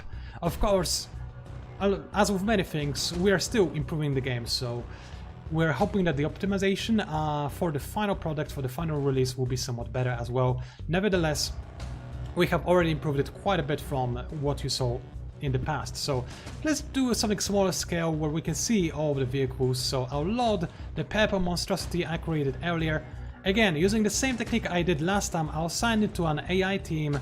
I'll have it at medium range, and I'll also add an air vehicle over here. I'll load one of... oh, what is the Gothic ship special? I didn't see that. This is also something that one of our fans created. And oh, this is huge. If I wanted to add a ship that is not going to be difficult for my CPU, this wasn't the right ship to use, but it looks fabulous. Truly fabulous. Is it an airship or a regular ship though, I wonder? It could be either of the two things. Now, of course, keep in mind that another thing I need to tell you about the performance is that I am right now live streaming, and live streaming in itself is quite heavy for my hardware. So, of course, the proper game will perform far better than what you see on the screen right now. Of course, I'm also playing on the highest settings, which is also somewhat limiting in that aspect. Well, let's see what kind of ship it is. It looks amazing, so I think I'll just set it to red team. Is it an airship? I don't see any airship parts for it, honestly. Maybe it has some balloons hidden inside. Yes, it is supposed to be an airship. I did see some balloons clipping from inside. So let's go ahead and set it to be just that. I'll delete the sea monster, and I'll face it off with a ship of our developer team making. So this is a different ship. It's a Thundercloud. It's fast, it's agile, it's quite dangerous, and as you can see, it also has a nice set of bombs stuck to the underbelly of the ship, and this should help me fight the enemy quite nicely. So without any further ado, let us go ahead and see if I can go ahead and face against the enemy ship and come out victorious. So let's go ahead and start flying ahead, and okay, the enemy ship has a lot of guns. I can't even get close to the enemy ship, and I've been instantly obliterated. So as it turns out, whoever made that ship was quite good at their job. Really good at their job. I want to test it out myself. Let's see how well it performs when a player gets their hands on it. Let's go ahead and load it. Let it load real quick. Okay, there we go. Man, this is a beauty. Let's go ahead and see if I can properly have it fight against any enemies that I spawn. And ooh, this is a bit of an issue. It seems like I have some small delay, but no worries. This was just my streaming streaming software having a little bit of a chuggy. It seems like everything is fine now, at least from my end, so everything should be okay as well. Now, as you can see, my ship is actually... it is having some difficulties actually flying above the battlefield, but it can fly. Can it move forward? It can move forward indeed. That is nice. Oh, I see that my recording software really hates the ship, however. But let me just see how well it performs when I activate a wave of enemies for me to battle. There is a wave spawner right over there, so if I enter it, I should see a bunch of enemies. Or I can simply press F2 and have a bunch of enemies appear for me to destroy as well. There's an enemy right up there. Do I have a line of fire? Yes, I do. Oh, wow! Okay. Whoever created this ship, kudos to you. You created something truly amazing. Not only does it lag my live stream, but it also tears any enemy ships to pieces. It is truly magnificent, and it is actually one of my favorite creations of all times. Is it buoyant in any way? It is quite buoyant. Okay, let's restart this and let's have a proper big fight with some smaller ships though, because I do want to showcase a bigger fight as well. This is an important part of Dieselpunk Wars, and I'll explain to you why in a second. For you see, in the final release of Dieselpunk Wars, aside from the sandbox mode, which is going to be similar to what you're seeing right now, there is also going to be a dedicated campaign mode, which is going to have a fully fledged campaign that should give you a few hours of good fun, forcing you to make optimal vehicles because your construction capabilities in the campaign will be limited and you'll only be able to create you will have to make do with whatever parts you have available, and you'll be limited in terms of how big your vehicles are. So the campaign is going to challenge your capabilities as an engineer most of all. You also have the creative mode, which is going to be similar to what I'm doing right now. So in the creative mode, you have random vehicles popping up for you to fight. You'll be able to create random vehicles on a whim as well, either by loading them or pressing F2 or doing anything else really that you desire. And this should give you plenty of entertainment really. And finally, in the final game, we're also going to have something called a battle simulation. And in battle simulation, you'll be able to do basically what I'm doing right now, but far more efficient. You'll be able to set up massive battles with any number of vehicles you want on a moment's notice. In the battle mode, you have an entirely different UI that allows you to simply drag vehicles onto the map, set them to different teams, give them different agendas, give them different AI guides, so that will tell the AI what to do with those vehicles. And then you'll be able to not only watch the spectacle unfold and have the vehicles fight each other to the death, but also, oops, I didn't need to create this many vehicles, but you will also be able to, at any point, take control of any of those vehicles on the battlefield to see if you can maybe change the course of the battlefield to suit your needs and maybe alter the narrative somewhat. You'll be able to delete ships on a whim, add ships on a whim, all of those cool things. We also have some other fancy, interesting things planned for release that I'll not betray to you right now, but as I am currently setting up this battle, I'm going to take the liberty and tell you a little bit about our development process. You see, ever since we released the free version Dieselpunk Prologue, we've been hard at work on making the game balanced, making all of the parts balanced, squashing out any bugs that we encountered, and there are always bugs, of course. This is something you have to take into consideration when making a game, and the development cycle is there to catch them. But more importantly, we've also been adding other features, such as, for instance, a very important decal mode that will allow you to decorate your vehicles with custom decals that will give a little bit more life to your creations, and I'll go ahead and showcase them on the screen for you right now. Now, unfortunately, my audio died. I'll give it back to you in a second, but let's show you a teaser right about now. It should be on your screen, and here we go. So, as you can see, this is an example of what you can get when you use the decal system that we have recently implemented, and we're now internally testing it before the release of our final version of the game. You will have a bunch of different decals that you'll be able to use at your own desire, and you'll be able to quickly change the way your vehicle looks and the way your vehicle feels by adding those few different extra bonuses. Now, of course, there are bonus decals made especially for our Kickstarter backers, as well as there's a number of decals designed by our Kickstarter backers that we have then implemented into our final game. Now, these are the screenshots of the new system that I'm showing it to you right now. The system has only recently been implemented and requires further testing, which is why I cannot show you the system at this current time live. I'm just going to stay playing the demo of Dieselpunk Wars and show you the screenshot of the upcoming system. But as you can see, it is going to allow you to create some fun looking vehicles, especially with the extra bonus parts that we have created, such as, for instance, the mechanical legs you can see on the screen right now. So all of this should make your experience in Dieselpunk Wars a very fun one, and I do hope that you're going to enjoy all of the new additions that we'll give into the game. We're always looking forward to listening to your feedback, of course. Publishing Dieselpunk Wars Prologue gave us a lot of information on what the players like and what we should work on. And even before we published the Dieselpunk Wars Prologue, just together internally with the backers, our Kickstarter backers, we have improved the game a lot by improving the UI, making it take less of the screen than it did before.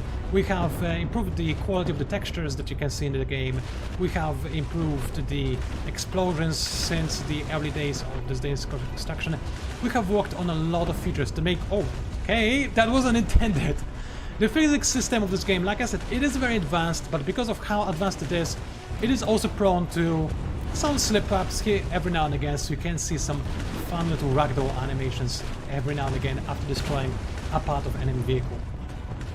But what you see right now is just me setting up a custom battle between 4 independent factions, so in this case every single ship you can see on the screen is fighting against every other ship, so all of those are going to try to destroy each other. Right now I'm lucky enough so that the enemy isn't trying to focus fire on me, and I am free to destroy the enemy at my leisure. Now they have actually switched targets and they're starting to destroy me. Now, of course, in this game, you don't have to only fight on the ground, but as you can see, you can also fight on the water, in the air, and even if you load a submarine, you can go underneath the waves. And if I can only destroy this vehicle or cause it to stop firing at me, I should be able to do it quite nicely, but unfortunately I entered into a wave spawner, so now as you can see a lot of extra vehicles have spawned all around me.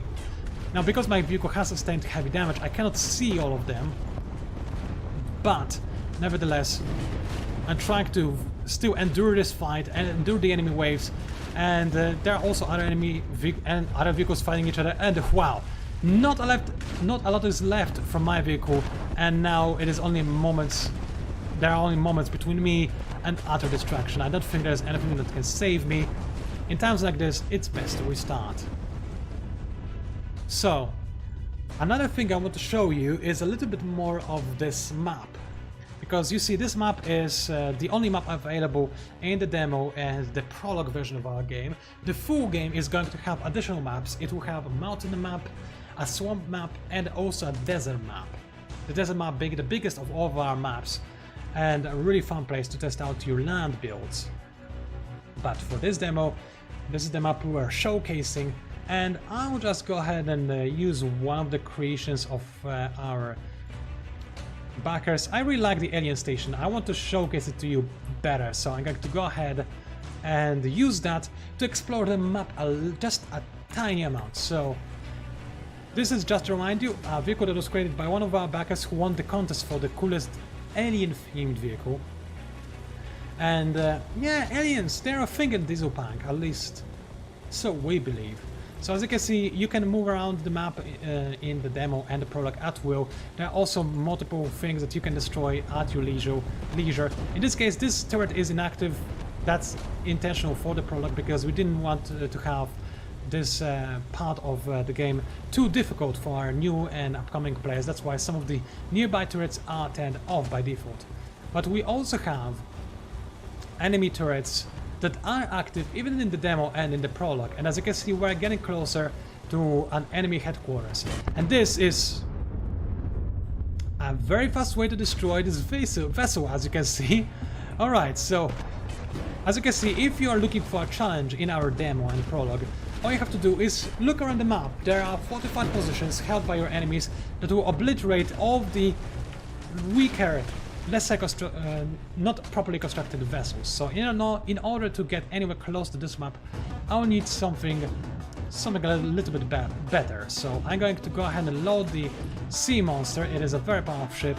I'll cheat a little bit to make it move closer to our desired area, and I'll see if I can use this ship to actually land on the shores of the enemy island.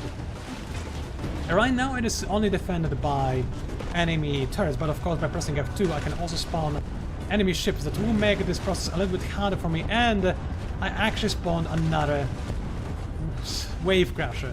Actually, this is not a wave crasher.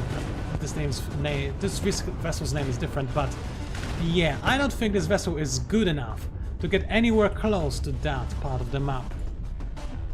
Unfortunate. I'll try to restart again, and I'll do something entirely different. I'll load in my Pepper Monstrosity, and I'll go ahead and see how well it will perform on the enemy island. I'll again cheat a little bit to just get onto the enemy's island right away, and this should allow me to actually see what's on it properly and fight enemy vessels that will spawn if I head over it. So as you can see, I'm abusing the build mode to sneak onto the enemy map, going past all of the turret defenses. Now you can destroy those turrets, they're fully destructible, but at the moment I don't have a vessel that is strong enough to destroy those turrets, so instead I'm going to go ahead and just cheat, teleport onto the map, destroy enemy turrets, and then test how my vehicle performs against a wave of enemies that will spawn if you dare to enter the enemy map.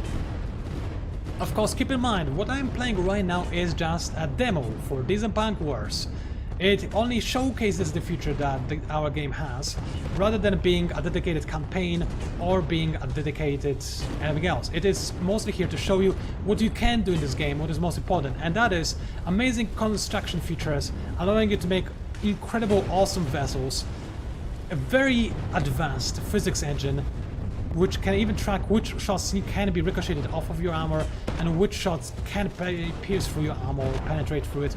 You can have parts of your vessel when submerged to become inoperable because they are completely enveloped in water. You can have parts of your vehicle get caught on fire, which also affects your performance.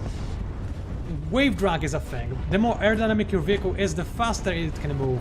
And if I were to use a proper brick, then my vessel probably wouldn't be able to move at all.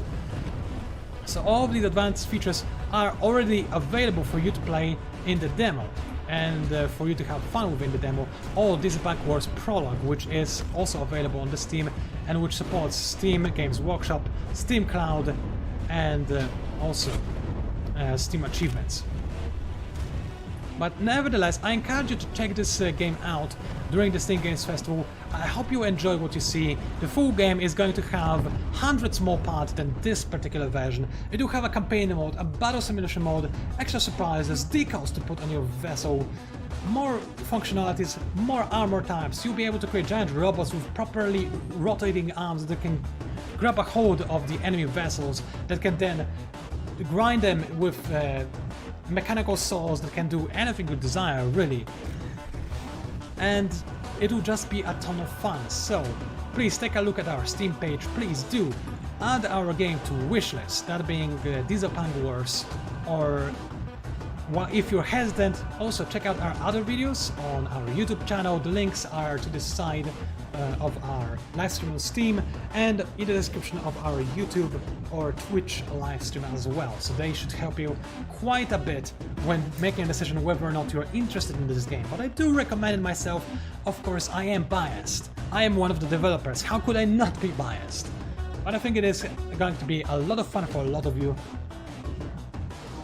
I've seen players create some really fantastic vehicles using the current system, and the final form with its campaign fully fledged out with extra features. It should be really just a ton of fun. Now I'm trying to figure out if there's anything else I should really mention, but I think I'm just going to showcase the quest system that we have in the game right now. Again, the quests that are in the demo, they are simple sample quests. They don't have any story related to them. They are simply meant to showcase how a quest can work. So allow me to showcase that to you. For instance, right now this is a race quest. It requires me to enter into a race and to get to the finishing line before these two enemies can get there. Now, before starting a side quest, you have time to change your vehicle and create a new or load any vehicle you want. But I really like the purple monstrosity I created on the stream, so I'm going to go ahead and keep using it. And we'll see if it can win this rather unfair race. Spoilers, I'm pretty sure it is going to do just fine, but I might be wrong. The enemy vessels are quite fast, but their mass is very low, so I think I can destroy them with ease. That being said, this guy is in point-blank range of my turret, so I can't really fire at it with ease. But now I should be able to dispatch it easily, while also still simultaneously racing to the finish. Oh no, I need to... There we go. It should be easy. The enemy vessels have been dispatched, and here I am, completing my mission and destroying a bunch of trees while I'm at it. Because yes, you can destroy trees. We are eco-friendly at the office, but nobody said that in Dieselpunk Wars you should be eco-friendly. In fact, it's quite common to destroy entire forests, which is actually a very fun thing to do, and I'll showcase this by using a Thundercloud vessel, which I showcased for a brief moment before the stream. As you can see, the Thundercloud has two different weapon groups, and this is very important, especially when you make an airship, for instance, which can not only attack the other airships by using its upper guns, but also that one that has bombs stuck to the bottom part of the ship, which you can see right over here. So I'll showcase how to use it right now. As you can see, I have control group number 1 and control group number 2. I'll disable control group number 1 by pressing the 1 button on my keyboard, and now I can freely just launch all my bombs and destroy any trees that I want. Yeah, that's how eco-friendly Dieselpunk Wars is. Take that, you ants! Yeah, those aren't ants. We don't have ants in our game, I cannot promise that.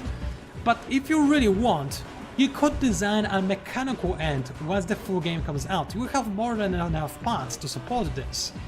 You will be able to grab hold of enemy vehicles, try to toss them around. This will be very difficult to create, don't get me wrong, but it should be possible with our advanced physics system. Now, if I want to stop using my bombs and start using my missiles, I can do that. I can disable my weapon system number 2, enable system number 1, and then just start firing missiles at everything. Now these are far more effective when used against a vessel rather than when they are used against a tree. So let's spawn a bunch of vessels. Okay, now this guy is cheating. He was not supposed to spawn on the side of me, but I'll try to destroy him nevertheless. Okay, he's strafing, and my missiles are having a hard time catching him, but okay, there we go. Some good contact, and the enemy should blow up nicely now. I'll change my camera to try to get a better shot at him, and I think I enabled my bombs by accident. Or maybe I didn't assign them to the proper control group. That happens. Well, now I enabled even more bombs, so yeah, I shouldn't do that. The enemy is a little bit too low for me to see him properly, and to fire my missiles. So let's go ahead and get on their level, that is the lower level. And let's see if I can possibly try to finish this guy off. Aerial combat is quite difficult, of course. Airships are not known to be the most agile, but with some practice and proper aim, you can have some very, very satisfying shots. And because the airships tend to be light and lightly armored, those kind of high explosive shots should be quite good. Although right now I'm using incendiary missiles, they're better at slowly destroying enemy vessels over time and at destroying enemy core components such as engines or fuel. In this case, I'm having a hard time destroying this airborne vessel. It would be better to have a proper dedicated high explosive view to destroy this kind of vessel. But as you can see, aerial combat is a thing. Do you know what else is a thing? I'll let you know. Another thing that is available not only in a full game but also already in our demo version and the prologue version, it is going to be submarines. You can actually get underneath the water and you can simply go ahead and if you create a functioning submarine, go ahead and submerge. Well, I'm doing the opposite of that right now. So give me a second as I'm trying to submerge. Ooh, and that was a little bit too fast for my submarine. But as you can see, you can submerge, and if you're a better pilot than I am, you can simply have a submarine that goes around everywhere. But this was a quickly constructed submarine. Nobody said that it is a perfect vessel. It quite evidently is not, but underwater combat is also a thing that you can have in Dieselpunk Wars, and one that I wanted to highlight. So with all of this in mind, I believe I showcased a lot of interesting things you can do in Dieselpunk Wars. Of course, as I am going to continue the stream by showing you some more of our funnest creations, and keep in mind those have been created in the prologue version that is currently available to play for free and to forever be free on Steam.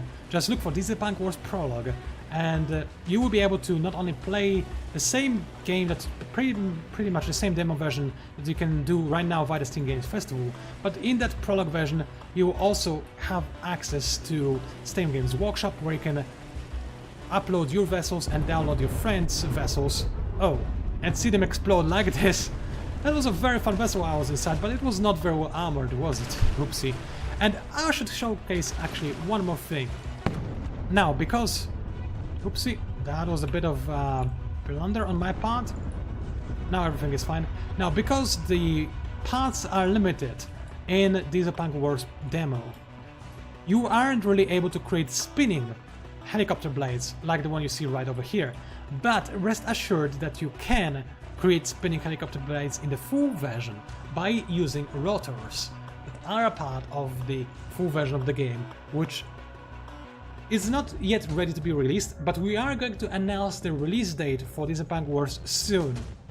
It is not going to happen within the next few days, unfortunately, or anything along those lines, but it will be released soon, TM, and it will be, and the date for the release of Dieselpunk Wars will be announced very soon, TM.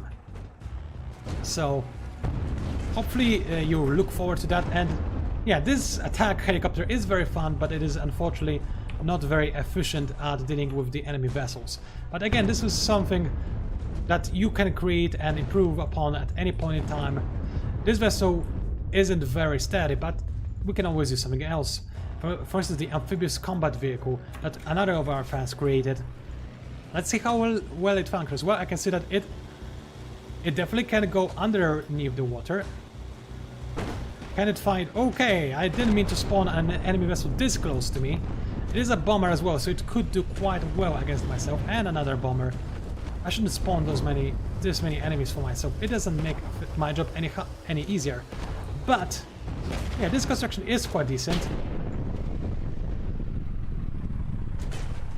And as you can see, I'm trying to zoom in my camera to fire at the enemy with a little bit more ease, but this vessel isn't really dedicated under-air vessel, so it should probably perform a little bit better, I guess. Oh yeah, something like this, something that's on my level, another amphibious vessel. Let's see if I can take this one out. Yeah, and as I'm testing this, I would like to remind you that in Dieselpunk Wars you have a lot of options for choosing the way you want to play. If you're mostly interested in designing your vehicles from the ground up, I started this live stream by showcasing exactly how I created a purple monstrosity and telling you exactly what were the key aspects of creating this purple monstrosity. As you can see right over here, this is the end result. It's quite a fabulous vehicle and one that I'm really fond of. But you can also do other things. You can spawn enemy vehicles by pressing F2. You can create your own battle scenarios by spawning another different vehicles that you yourself have created. And I'll use it right about now. This is another community vessel that I have downloaded from the Steam Games Workshop. I can simply set it to be a part of the red team and also to be a rammer. And to make the challenge a little bit better, I can also create a third vehicle that will perhaps be of a completely different team, and I'll use, for instance, something that everybody has access to in their game without downloading any vehicles. Steamer will be a good example of that. So I'll use that, then I'll switch to the vehicle I want to use and showcase again the combat part of Dieselpunk Wars. But your options are limitless.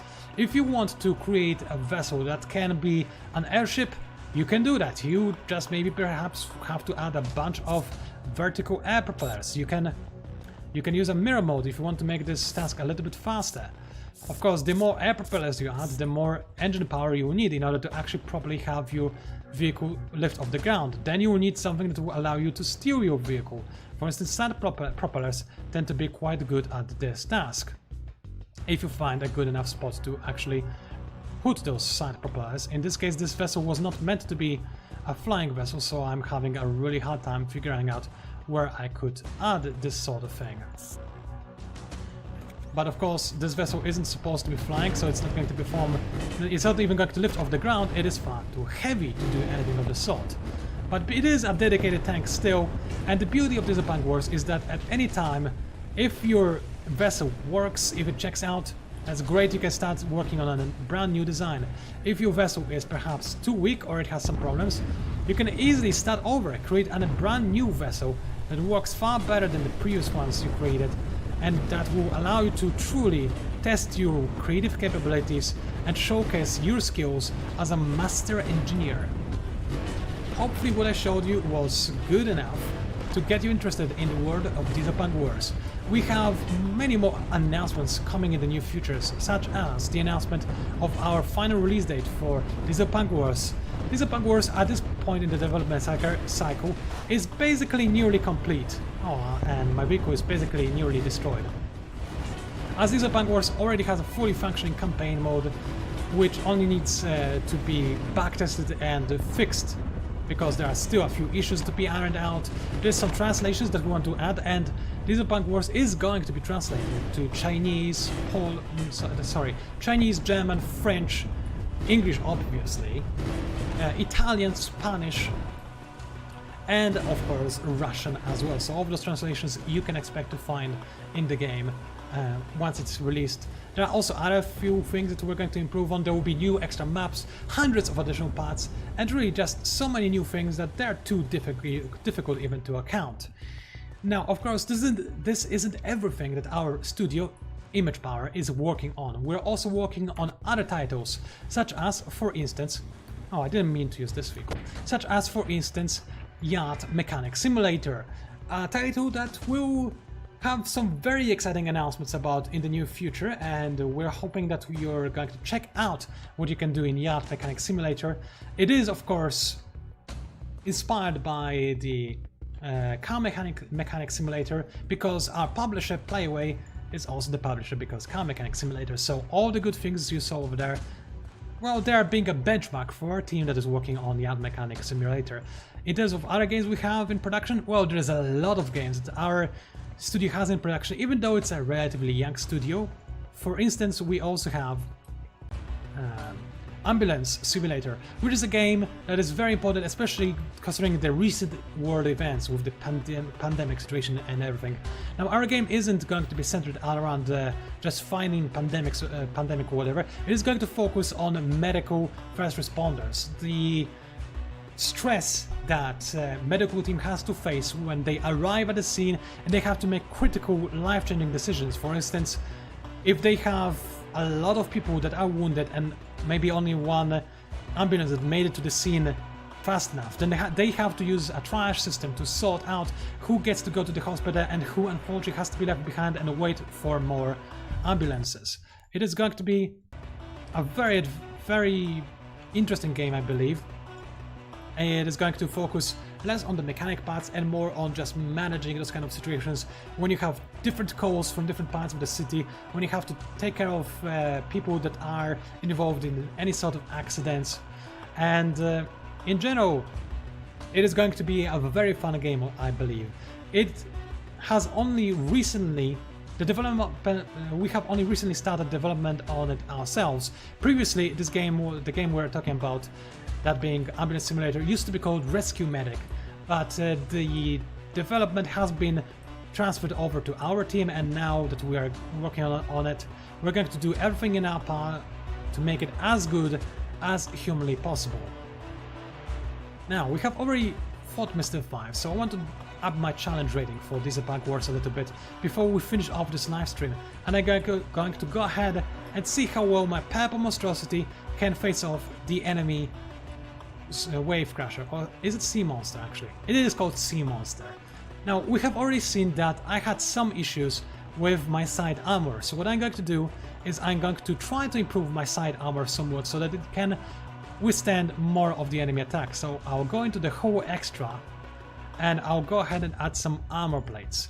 They will use steel, and they will hopefully make my vessel perform a little bit better in combat, because I have noticed that it has some difficulties when the enemy attacks it from the side. Also, this is in the purple color, but we could consider changing the color somewhat. Maybe yellow, just because I want this vehicle to be as fabulous as humanly possible. So those armor plates, this armor plating should make my vessel a little bit more survivable. It is not a big improvement, but maybe it will be good enough. Now, what about the rest of my vessel? Well, I can always modify it to also use steel armor. So as you can see, it also changes the texture.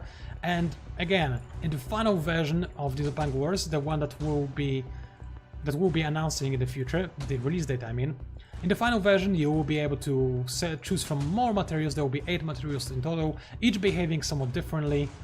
In addition to all of the extra armor types that you'll also be able to choose from. So there will be a lot of fun stuff waiting for you if you choose to have to play around with the upcoming version. So please do not be afraid to add Dieselpunk Wars to your wishlist on Steam. It really helps us a lot. It also helps us estimate how well our game can perform, but be not afraid. Dieselpunk Wars is at the... Wow, I did really well. Those improvements to this vehicle. I'm sorry for getting sidetracked, but this really helped my vehicle a ton. It wasn't easily destroyed by the enemy, far from it. I need to test it some more.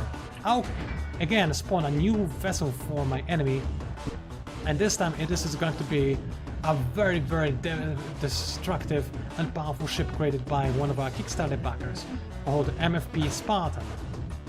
So let's go ahead and move it onto a body of water. It is amphibious, but it is, let's be honest, it should be on water, otherwise it would be heresy not to put it in water. I'll set it to be pirate ship, as it is supposed to be, and I'll set it to be a proper ship. I'll move it around a little bit, and then I'll go back to my purple monstrosity and get ready to fight. So, without any further ado, I'll showcase the one last combat against our backer's vessel, which will probably destroy my own vessel. I do have a broadside as well, however. I'll not go down quietly into this long night. I'll see if I can at the very least cripple the enemy vessel. It seems like my ammunition storage has been destroyed, as my vessel has suffered a massive explosion. I can see that there is fire inside my vessel. I think that my fuel is on fire, or perhaps my engines are on fire.